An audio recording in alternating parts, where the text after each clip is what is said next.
Vladimir Poutine aurait menacé Israël d'envoyer une bombe nucléaire sur Israël si Netanyahou venait à en utiliser une contre l'Iran. On en parle juste après cette vidéo-là.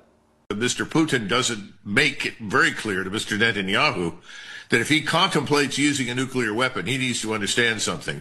If you do this, if you use a nuclear weapon against Iran or anyone in the Middle East, we will use a nuclear weapon against you. I'd be very surprised if he has not already said that.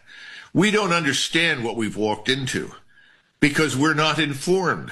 We still think this is 1991. Listen to the rhetoric. I'm ready for peace now. We've made our point. We hope the Iranians understand us and will make peace. Have you lost your mind? The war is now just beginning.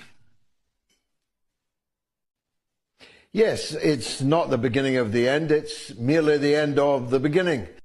Alors lui, c'est un colonel retraité de l'armée américaine, donc il explique que Vladimir Poutine aurait expliqué à Benjamin Netanyahou que s'il utilisait une bombe nucléaire contre l'Iran, la Russie en enverrait une sur Israël. Déjà, c'est le premier point.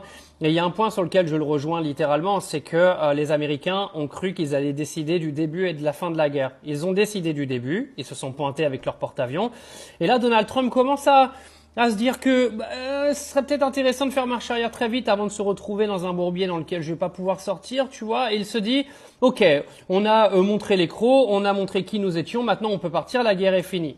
Ouais, vous n'avez pas compris. Le problème, c'est que les États-Unis ont décidé de la date de début, mais c'est l'Iran qui va décider de la date de fin. C'est pas les Américains. Parce que maintenant que les Iraniens sont lancés dedans, on voit bien qu'ils n'ont pas envie de s'arrêter. Quand Donald Trump vient nous expliquer toutes les 3 minutes que l'Iran a envie et a appelé à des négociations et à un cessez-le-feu, c'est pas l'impression que ça me donne. Je sais pas l'impression que ça vous donne à vous, mais c'est pas mon impression à moi. Donc je pense qu'il nous prend pour des abrutis.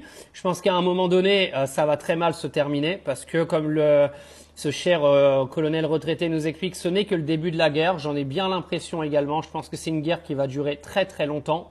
Alors à quel degré, je sais pas jusqu'où on ira, mais c'est une guerre qui va pas s'arrêter du jour au lendemain. Ça, c'est une certitude. Maintenant, est-ce qu'on va aller jusqu'à une guerre nucléaire? Moi, je le pense pas. Je pense qu'il y aura toujours cette histoire de dire que il y a personne qui va gagner dans une guerre nucléaire. Il n'y a pas de gagnant là-dedans, il y a que des perdants. Parce que automatiquement, si un pays est touché ou l'autre par le nucléaire, les deux de toute façon vont être touchés et ça va être un désastre humain et un désastre pour les deux pays en question. Donc, je pense pas qu'on ira jusque-là. Maintenant, la dissuasion, ça sert à ça, hein, c'est-à-dire que le nucléaire est un outil de dissuasion. Les pays vont l'utiliser, les alliés de l'Iran vont l'utiliser, hein, parce qu'en plus de la Russie, il y a également le Pakistan qui a donc expliqué qu'ils allaient également attaquer avec le nucléaire les Israéliens, si jamais Israël venait à utiliser le nucléaire contre l'Iran. Donc, affaire à suivre, tout ça, ce n'est que outil de dissuasion. On n'est pas là pour faire paniquer tout le monde, mais disons qu'aujourd'hui, dans les discussions, c'est ce qui ressort le plus.